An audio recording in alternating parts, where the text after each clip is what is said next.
A new Regina play hopes to dispel stereotypes disabled people face when it comes to relationships, whether they be friendships or intimate situations. Mind to Have is put on by Listen to Dis Theatre Company for disabled and able-bodied people from June 20th to 23. The play is a part of the Globe Theatre's Shumiatcher Sandbox series and takes on topics of caregiver treatment for people with disabilities, friendships between those with disabilities and those without, questions that shouldn't be asked to people with disabilities, and how people with disabilities can have intimate relationships. John Lopke is an actor and has a number of other roles with Listen to Dis.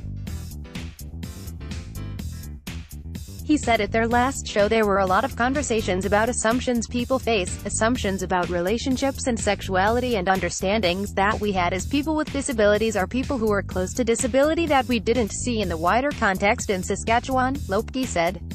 I wanted to explore that, Lopke said when he was out with his girlfriend, Carly Raby. People would make a number of assumptions because she is able-bodied while he is in a wheelchair. Just the other day I got on the bus and the bus driver assumed that Carly was going to strap me down as my care attendant as opposed to my girlfriend, Lopke said. John Lopke said at one time he jokingly called the theater company his harem. Every time we go out in public it's assumed quite often that I'm in a relationship with at least one of the people in wheelchairs simply because we are both in wheelchairs. Shumiatcher, CBC, they get quite the surprise when we then hug and kiss. I think people think that's a very close working relationship, Lopke said how even when he was tense at the last show, he would relax whenever he was with Raby. The director Tracy Foster noticed it and said they were a part of the inspiration for Mind to Have. Foster said she wanted to dispel the myth that people shouldn't be touched if they have a disability, but said she went about it respectfully because sexuality can be construed as a very taboo topic. There was this aspect that was brought forward quite often that touching somebody with a disability was inappropriate because you could possibly stimulate a desire that was hopefully dormant, she said. There are a number of personal stories in the production of Mind to Have as the director gave the actors writing prompts at the beginning of creating the show. Shumiatcher, CBC, Foster said human wants and needs are natural and happen to people with disabilities. She said she's often seen people assume that those with disabilities do not have sexual desires or needs. It's alarming and incredible and we have to find it hilarious, she said. I do think it becomes in part in place from the stigmas of people looking at disabilities through a medical lens, she said. And when we look through the lens of medical diagnosis, then we're looking at diagnosis, not the human being. Common questions. Lopke said when he first started dating Raby a common question came up.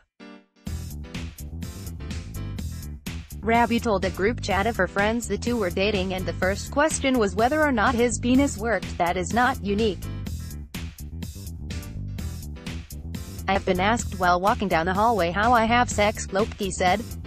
It can be challenging to answer in a way that gets across that question is inappropriate and we shouldn't be having this conversation. We wanted to target things that were almost afraid to be spoken about. Natasha Erkow, artist-in-residence at Listen to Dis. Natasha Erkow has been in a wheelchair since breaking her neck in a car accident when she was 18. She's now the artist-in-residence at Listen to Dis and said the play also paints a picture of everyday life, having to depend on people to do absolutely everything for me, she said.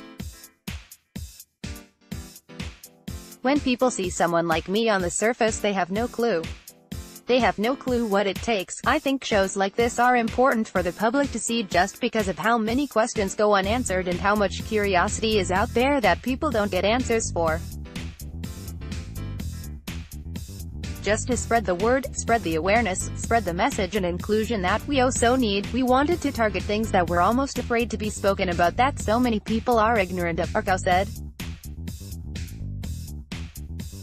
Kind of an, oh, that's how they do it, Lopke said the theater was the place to dive into these topics. Theater has this amazing ability as an art form to show sides to the world that aren't otherwise expected or understood.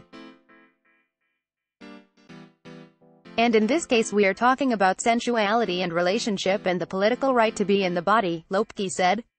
And I think it's important to bring that to Saskatchewan to sort of disrupt some common held assumptions about disabled people.